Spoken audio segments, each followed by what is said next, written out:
Do you manage a business and several personalities in your blended home? Well, in our conversation today, I have a very special guest who is quite frankly no stranger to the channel and to these conversations. One of my favorite people who I enjoy talking with decided that we were going to have a conversation on business and blended homes. Now, what is a blended home? That is when there are several more than the traditional amount of people in a home. When I say that, I mean there's a husband, a wife, and additional people. They're bonus people. And so let's jump in and bring Carlin in so that we could talk about blended homes and business. What's up, Carlin? What's up, man? Doing great. Always love chatting, right? And we're both entrepreneurs. We're both like always at it in it. And our life is a little bit more complex than most. We're doing this thing that's already, it could be very stressful, it could be very involved, but we have more complexities to our lives, which is exes and bonus kids in in our lives. How do we navigate the complexity of business and a blended home? How do you navigate this? Oh, that's such a good question. That's such a hard question, honestly. Like because there's a whole bunch of different ways that my brain's like, okay, which way do I want to take this? How do I want to navigate this conversation? But I think it just comes down to, at least for a blended home, it comes down to what is going to be the best for the people that are involved. So that's where I would start all of that. Is that question is at the forefront of literally every situation. Yeah. So let's dive a little deeper, right? Because in our blended home here, I had an ex-wife and hmm got remarried. In your blended home, what's the mix? What's the unit mix in your blended home? So my husband was previously married. So let me break this one down. Let me, if I could just like draw a little picture. So I'm here, and from here I have my biological daughter Jasmine, and then over here there's my husband James, and he has his biological daughter Lilith. So when you bring us together, we have our biological children, Oakley and Axton. So over here, we have a lot of activity with um, my ex's family. So he is here and there, but his family is very, very heavily involved in my biological daughter's life. So she goes up to grandma's house, she sees her aunties, they go shopping, they great time over there.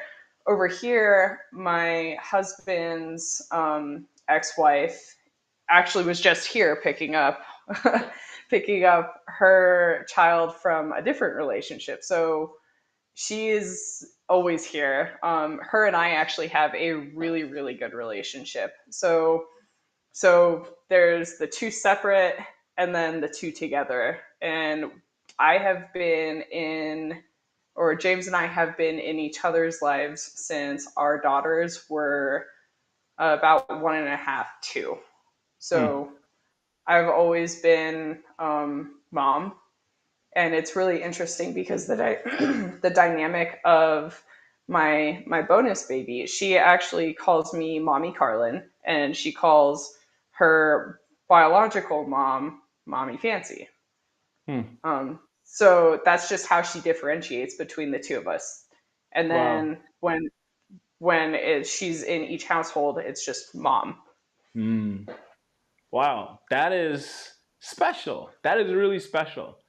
And special in an amazing way that she doesn't feel weird or awkward about doing that because I think that most kids in a unique situation like you guys do have. And I say it's unique in the sense of being able to amicably raise this child without the beef, right? Without the knocking heads, the arguments, because at least in my culture, there's a whole lot more of it not working out and people not getting along than there is everyone's getting along, to the point of, hey, could you babysit my kid from another relationship? Um, so so I think that's really, really cool. And to be quite honest, my ex-wife, if we lived close by, I'm pretty sure she would do the same thing.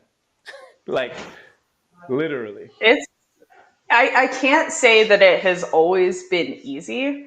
We Let's didn't talk get about along that. for a long time. Yeah, we didn't. That's fine. Yeah, we didn't get along for a little bit, and that's because it takes a while to process feelings. But there was a point where I think both of us had this realization that us not getting along is doing more harm than good, because we're Mm, trying to raise an incredible human, and if we're on two completely separate pages, then she's not going to know where she needs to go or what she needs to do. She won't know who or where she belongs. And so in order for her to be the best version of herself, we need to be setting those examples for her. And so when me and her mom weren't getting along, it didn't work the way it needed to be able to raise a human that understood the bigger feelings. And granted, she's only 8, so she's still learning these feelings. But with us on the same page, she can at least understand and know she can come to us and we can have these conversations together as a familial unit. Because her mom, I definitely consider her part of my family. And I tell her all the time that she is family. I tell her I love her because I do. She's a really important person in my life. She's actually become a really good friend. And our daughter needs to see that that's the kind of example. Even if things don't work the way they need to, we still need to be civil and we still need to appreciate and respect each other. And so, especially in co-parenting, it's not an easy thing, but it's the right thing. yeah. So when did that arc happen where things started to change for positive? And what was you said we had to process our feelings. Like, what did that look like? Was it kind of like I don't, like, y'all been married, bro. Like, this just like, what was your thoughts there? I think, for one, for being on the married side of the relationship, there needs to be trust and security in your marriage. Because a lot of the times, from my experience and the beginning of our relationship, I hadn't built that foundation of trust. And that wasn't my husband's fault. That was solely internal on me. That Mm-hmm. was me coming out of different relationships where I wasn't secure and I wasn't really like, okay, this is good. Everything is healthy here. And so when you look at that, a lot of it comes from, oh, this is my husband. I know you were married to him, but he is mine now. And I think that's where a lot of that beef came in, because it would be, um, it'd just be like tension. Like, oh, is she going to try and tip him? Does she still care about him? Basically, I know she does, a platonic way. Yeah. So when she needs help with something, I don't care if she calls my husband. I don't care if she calls James. I don't care if she, like, I don't. Because I have trust and I have faith in not only my relationship with my husband, but I have trust and faith in my relationship with his ex wife. Mm-hmm. So I think a lot of it comes down to understanding your feelings, understanding where the trust is. And if you don't have trust, then that's where a lot of things are going to get dicey. Yeah, I think it's so. I mean, you said so many incredible things right there. From being able to process and be and feel secure in your relationship.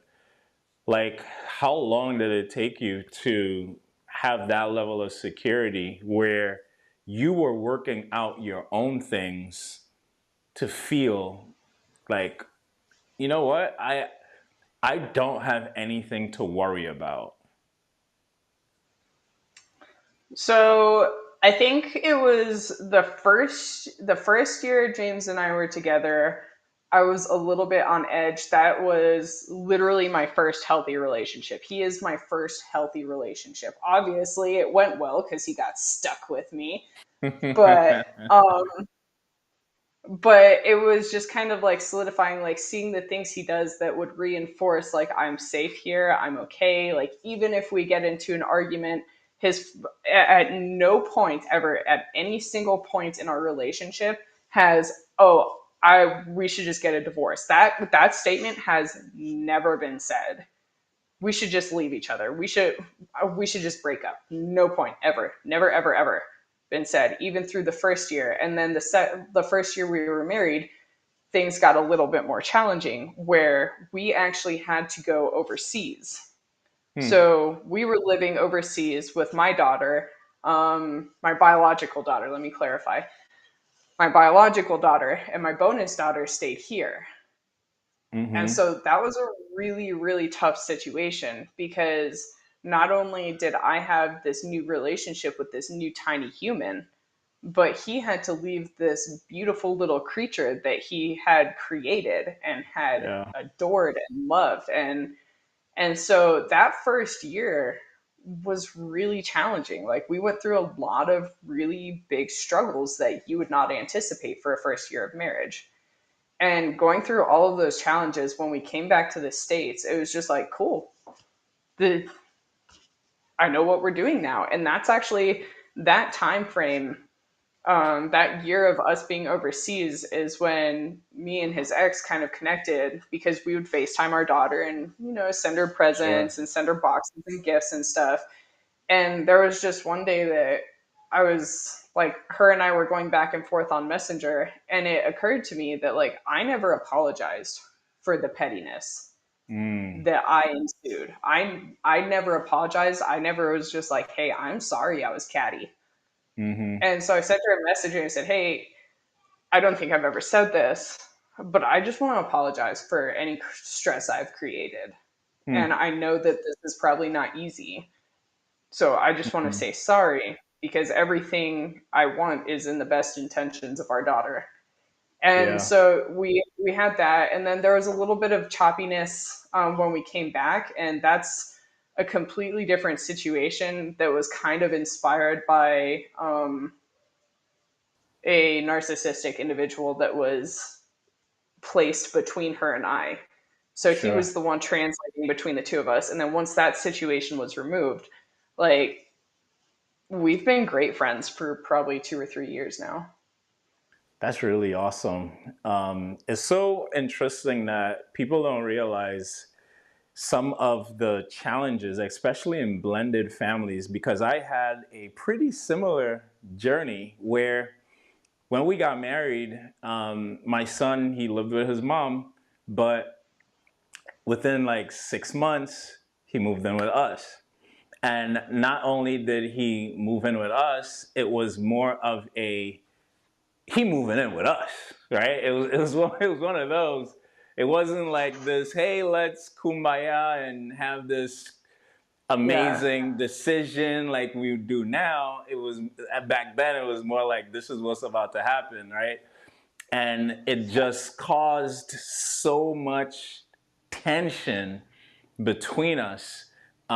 We had a like that was some of our toughest moments right there in navigating because my wife and I also got married within 6 months, right? And so it was I had this feeling of am either picking between my wife or my son, kind of thing, right? Oh, yeah. And it's like, well, let's rephrase that based on time. I'm picking between a stranger and my son because this person is still Yeah. a stranger in terms of months known to me, but because of the journey that I was on, where I was so in my word and so like I wanted to be the man of God who was like following biblical principles to the T. Yeah. I had to rearrange how I viewed my hierarchy based on God's word. Mm, And that was probably one of the hardest things I had to do in my life, simply because I had to choose biblically somebody who was still a stranger, less than a year in my life. I had to choose this person, not over. I emotionally, it felt like over at that point in time because I didn't know how to deal with like applying God's word the right way so that it didn't feel like this thing that like I was just going through how do you apply God's word particularly to this, yeah. and I knew every single one of my friends could not give me advice. I would have gone the wrong way. Every single one of them.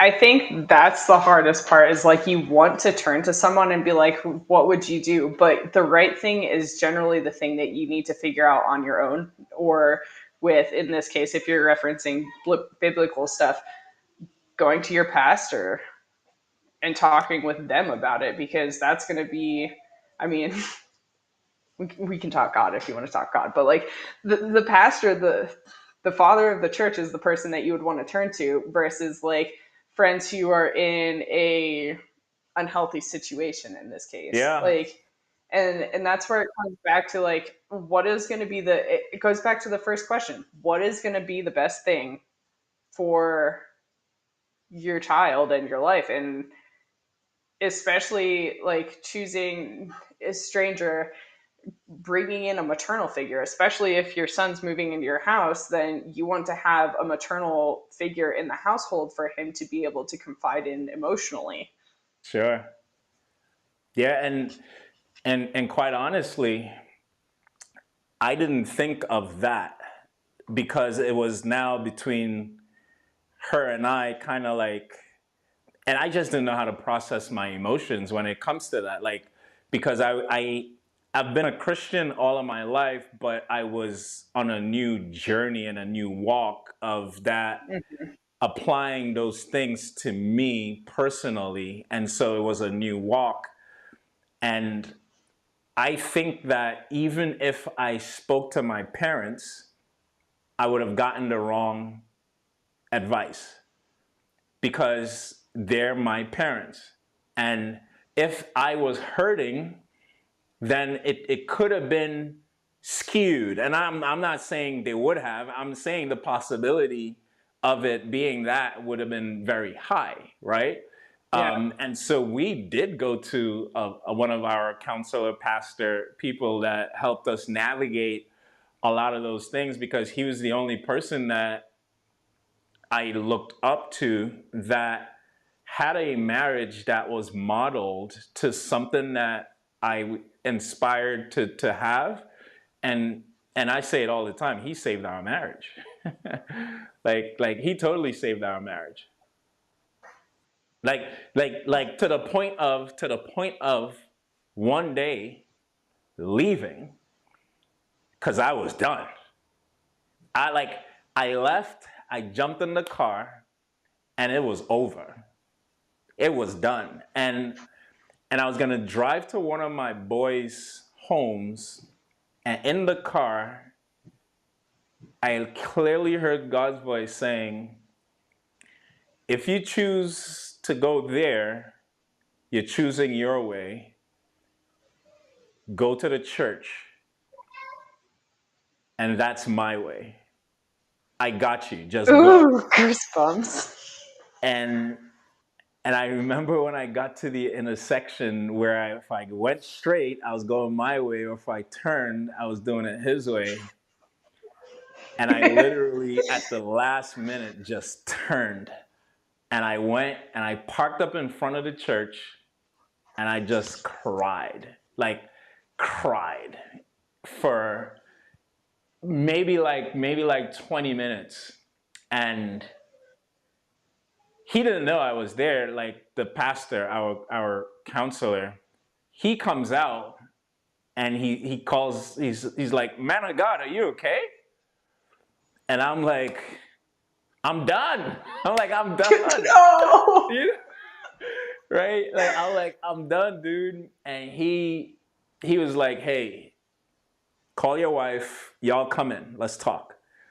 And he helped us navigate that day, I believe. Just gave us the right words and things, and really helped in a way that nothing else could have helped. So yeah, like, that early blendedness took a toll, man, and the challenge of coming together was rough.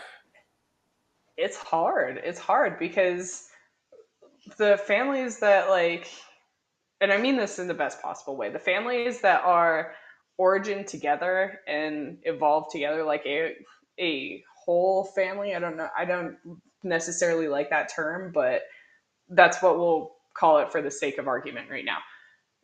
They have their established habits, patterns, traits, characteristics, all of the above. And when you're a blended family, you're taking two different dynamics and you're like, okay, figure it out. Yeah. Good luck. So like when you have the foundational whole family, you still have your challenges, yeah, because you have different parenting types and stuff like that. But when you bring in multiple parents from multiple places with multiple backgrounds, then that's a whole new thing that you have to figure out how to navigate, because you don't have just two people with an input. Now you have three or four, and 100%. that's a that's a whole that's a whole new ball game. You just baseball's out of the picture. You're just playing kickball or dodgeball at that point. 100%. And what I love about your story, which is kind of what inspired this conversation, was how close you guys are right now. And it's the same way even in my home as well, where, like, they got their own relationship, and it's something that is something that anyone in a blended family will die for, to have the level of peace and co-parenting that we're able to have on all fronts, like all fronts. And I mean, I hang out with her guy in New York more than I hang out with her, like when I go there, Um, we text each other and, check in. And Yeah. even when like we had our child, I went to New York to take my son back. And he asked me, he said, "Hey man, how was it, like, navigating parenthood again, but also having your experience and her being a new mom? How was that? Like, navigating that, because that was Yeah. also his situation, but on the other side, where we Mm. had already had our son and he was the new parent. And, like, he was sharing with me some of the difficulties that they had, because Oh wow. she was more like, this is how it's going to go, been here, done that kind of thing. And Yeah. I had to kind of, I played the other side kind of thing. I'm like, I'm going to go as fast as you want to. There are things that I'm going to have a strong Mhm. opinion on, but, like, don't want to take away your experience in that sense. And so there are a lot of things that I felt like I may have had opinions on, but it was just like I'm gonna let you have the first mom kind of thing. You know what I mean? Bite your And tongue on the things. yeah, yeah, and it's not that they were wrong or bad or anything like that. It was just slower, right? Like, Yeah, you're letting her have you're in this case, he's getting the new experience, your wife is getting the new experience. Like it's like talking to a new mom. Like from my perspective, I've got 4 kids. I've been there, done that. I got the whole rodeo happening right now. yeah, But you see a new mom, and you like it's interesting because our immediate response almost all the time is, "Oh, you have to do this," and you just want to like once you create that awareness that there's one shoe does not fit everybody. 100%. There's so many different parenting styles. It's like, oh well, your baby has to wear socks when it's in the car seat. Why? Who decided that rule? Like if she doesn't want to put socks on the baby, don't make her put socks on the baby. That's her preference. Right. She'll figure it out. So So that's really interesting. no, it is, which is why when you said that, I'm like, wow, we have a lot of similarities here as well. When it comes to correcting, how do you navigate, or did you navigate him correcting your biological, and how did he feel about you correcting his biological when you guys were in that phase?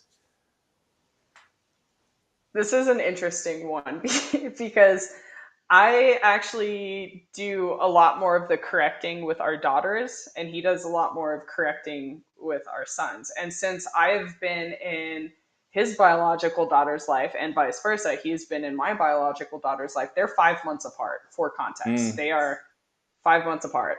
So they hit all of the milestones pretty together. regularly together. Yeah. Yeah. Anyone who says you want twins, no, you don't. Um, so it just kind of like flowed together. Like there wasn't, for me, I didn't have a male figure in my daughter's life aside from my personal father to Mm, say, yes, no, can't do that, definitely should do that, whatever. So when he came in, it wasn't me looking at it as like this alien person coming in to abscond everything I've been in my eyes. I'm like, wow, she has a dad now. wow. And so they don't get treated differently. They don't they are the way they are corrected is in accordance to their personalities and what will work for them in terms of Mm, correction. And it took mm, navigating to figure that out, but I spend most of my time correcting the girls. He doesn't really step on that, and admittedly, I step on his toes a little bit when it comes to correcting the boys because because they're mommy's boys, and I need to learn how to shut up when he's doing his thing. Honestly, yeah. Yeah. I think that would always kind of happen. That would always kind of happen. But man, it's so interesting because like our on our side there's always this like I feel like we had we talked about it early on, kind of like what was cool, what was not, and giving full permission to, but then now we got into parenting, right? So yeah, parenting, it wasn't about if she had the ability to or the authority to. We got into how we want to parent, period, right? And these are yeah, even conversations that we started having even about our daughter and all of that because I talk more. I'm not like scream and get mad and all that type of stuff. I want to process emotions, process feelings. Tell me why you did that.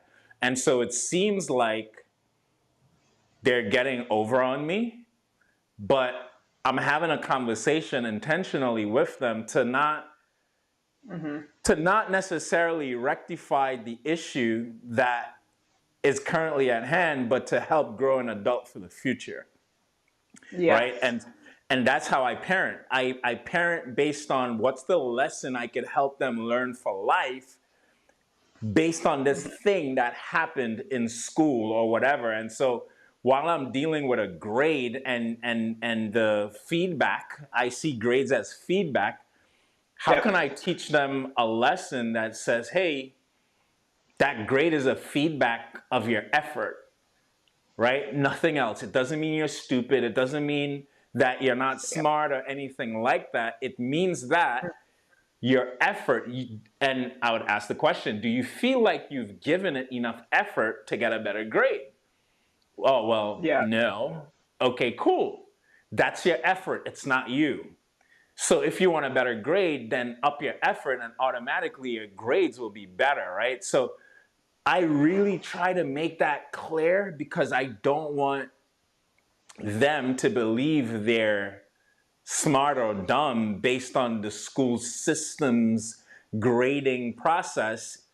And it might be a subject that they don't even like, they're not interested Oh. in at all.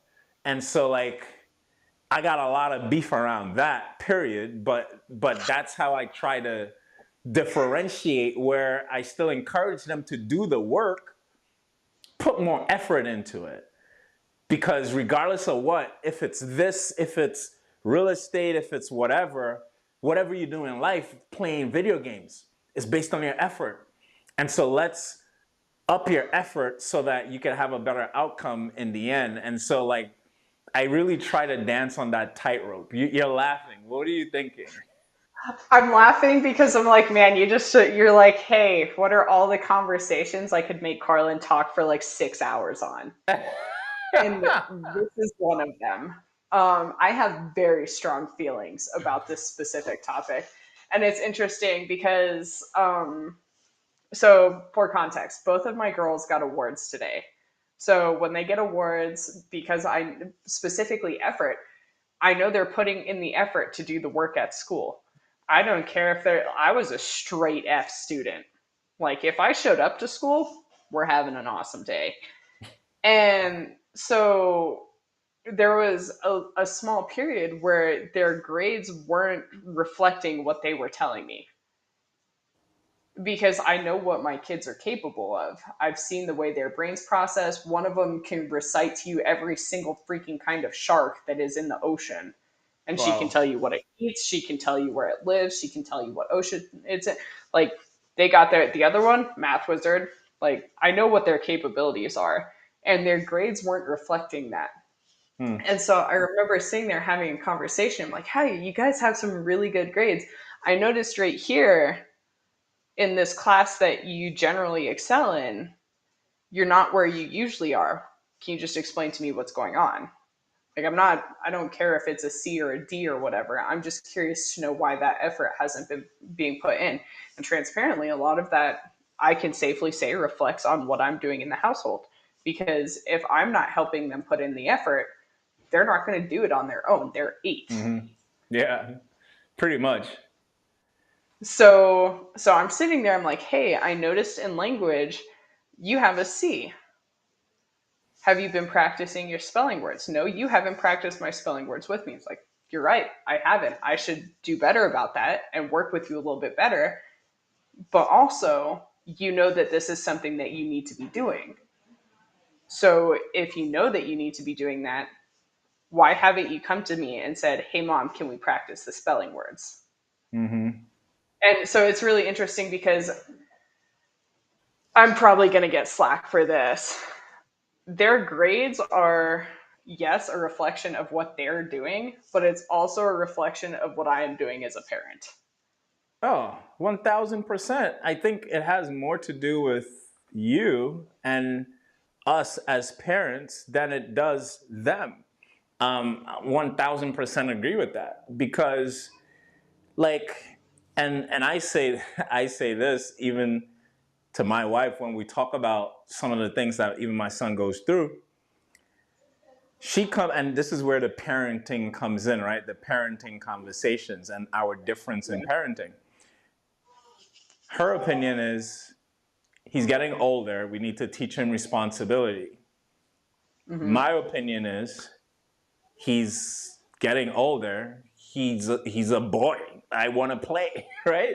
Like, so it's like if we don't bring him in and really hold him to some of these things, he does not want to do that automatically. Why? No, like, Well, even as people adults, don't we don't want to do naturally that want to automatically. do school.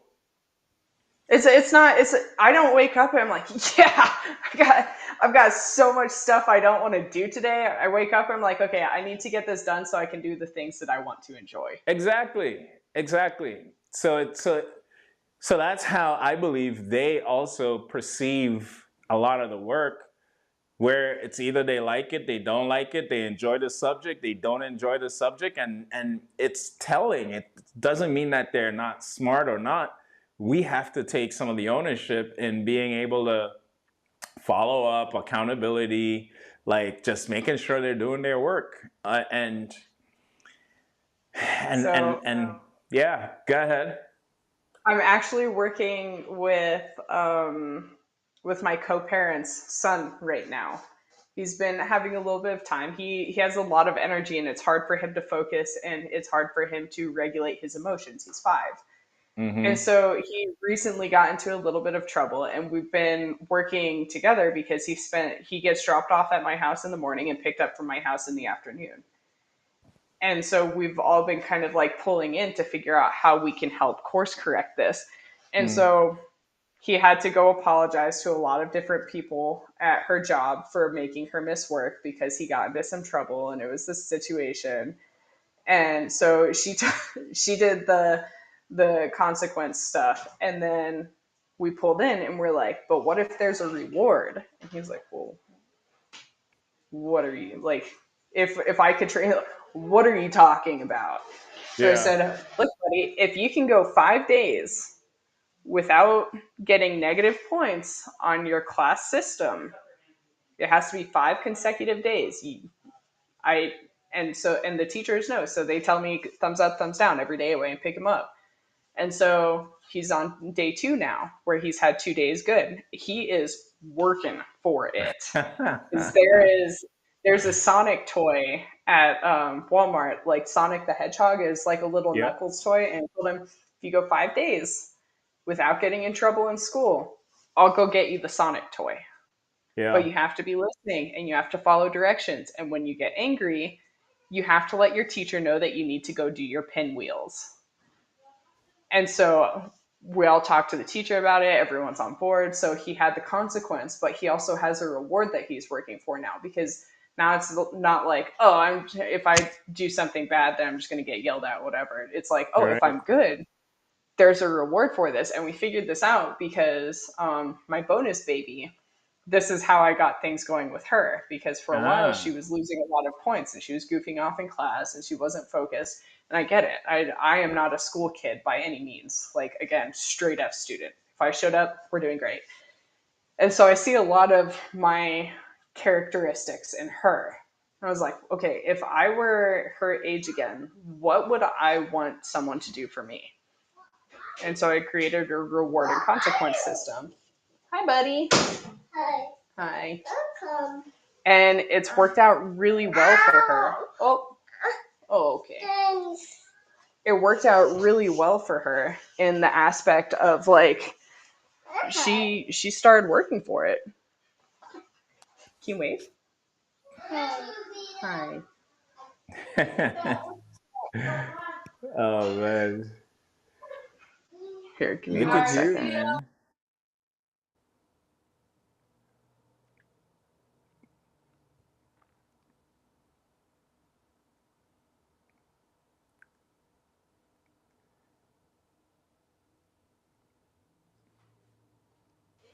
I didn't know she's still here.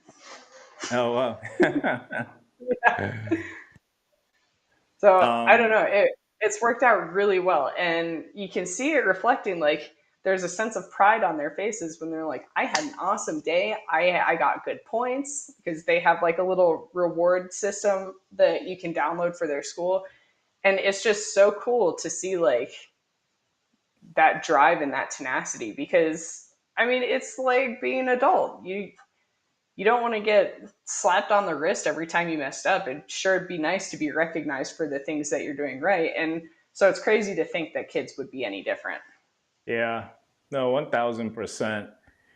Man, Carlin, I know that I have so much to talk about on this subject. So much. I feel like I should pause it here because now I'm about to dive into the school system and stuff.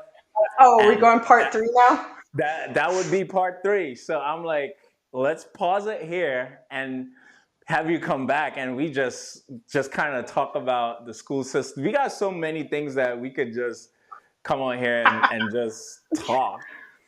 But I wanna keep these way more concise. Like 20 minutes is what I'm aiming for. So I'm doing better, I guess, one day. Uh, 49 minutes I in. know, I know. So any final wrap up thoughts before we get up out of here? I would say parenting, much less co parenting, is a two-way street. Yeah. So there's going to be a lot of things that it's a give and take. But if I could give any advice for anything, is remove your emotions from the situation, because your emotions are going to drive you a lot more than logic will most of the time. And Yep. at least learning how to co-parent, once I removed my emotions from the situation and was like, hey, this person is the person that's trying to help raise this cool person, this cool little human. Mm-hmm. And if you can get someone on the receiving end to do the same as well, it makes life so much easier. Right. Like, she was just out there chilling in my living room doing whatever she was doing out there. Like it, and it's nice. It's a lot less stressful when you have someone that you can talk about the growth of your kid with. It's I have like a built-in friend. Once I Mm-hmm. removed my emotions from the situation, Mm-hmm. I've got a built-in friend, and I know she's not going anywhere because we share a whole person. Yeah. Like, Yeah. It's kind of a lifelong thing at this point. So now that's so good. And I couldn't agree more. You put the mission above your emotion. So thanks for sharing that. That was good, right? That was a little bar right there. Uh, but all right, guys. Carlin, thank you so much again for an amazing conversation. We always have amazing conversations when you stop by. And guys, if it is that you're enjoying these conversations, let me know. Put it in the chat or just share it. But we do appreciate you guys looking at these. And until next time, always remember success without fulfillment is the ultimate failure. Peace, y'all.